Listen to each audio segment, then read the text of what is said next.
I thank the gentleman, and Mr. Speaker, I ask unanimous consent to revise and extend my remarks. Without objection, the gentleman is recognized. The question we're facing today is, should we leave Afghanistan? I think the answer is very clear, and it's not complicated. And of course, we should, as soon as we can. This suggests that we can leave by the end of the year. If we don't, we'll be there for another decade, would be my prediction. The American people are now with us. A group of us here in the Congress, bipartisan group, for nearly a decade have been talking about this, arguing not to expand the war, not to be over there, not to be a nation building, and the American people didn't pay much attention.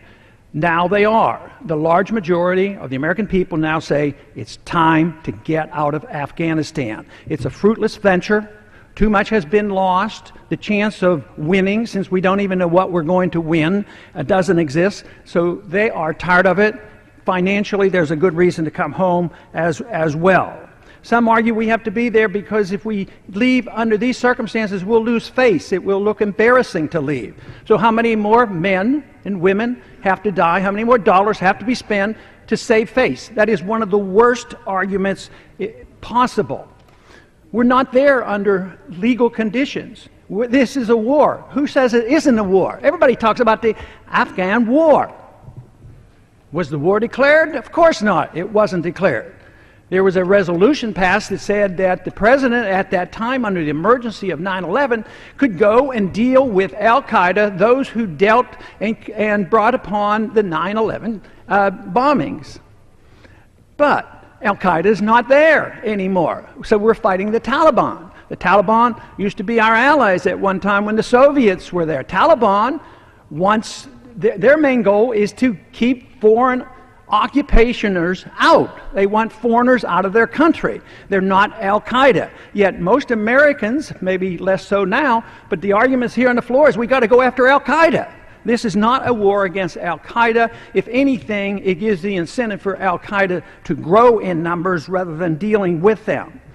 You know, the money issue, we're talking about a lot of money. Huh? How much do we spend in a year? Probably about $130 billion, up to $1 trillion now in this past decade. Later on in the day, we're going to have two votes.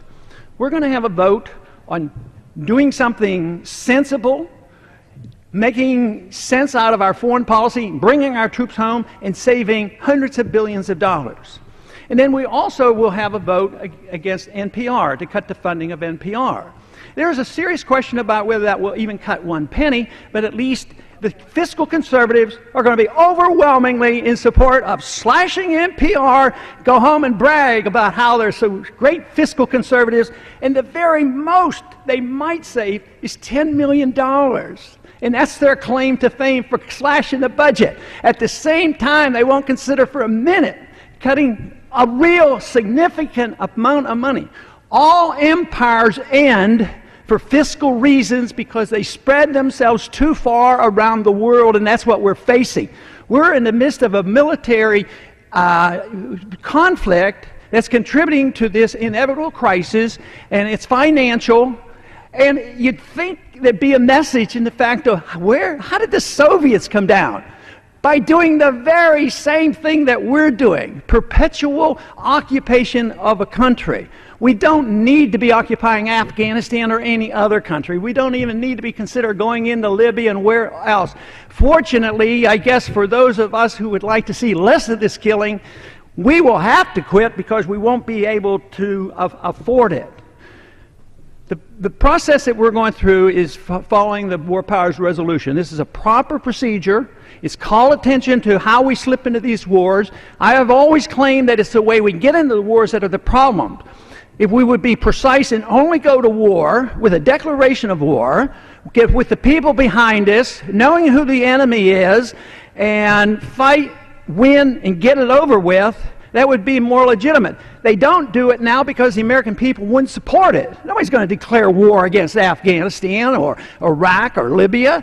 So we now have been so careless for the past 50 or 60 years that we have, as a Congress and especially a House, we have reneged on our responsibilities. We have avoided our prerogatives of saying that we have the control. We have the control of the purse. We have control of when we're supposed to go to war, and yet the wars continue. They never stop, and yet we are going to be completely brought down to our knees. We can't change Afghanistan. People who are bragging about these changes, you know, even if you could, you're not supposed to. You don't have the moral authority. You don't have the constitutional authority. So I would say, the sooner, the sooner. Give him 30 more seconds. Gentleman is recognized for 30 more seconds. I would say the sooner the better.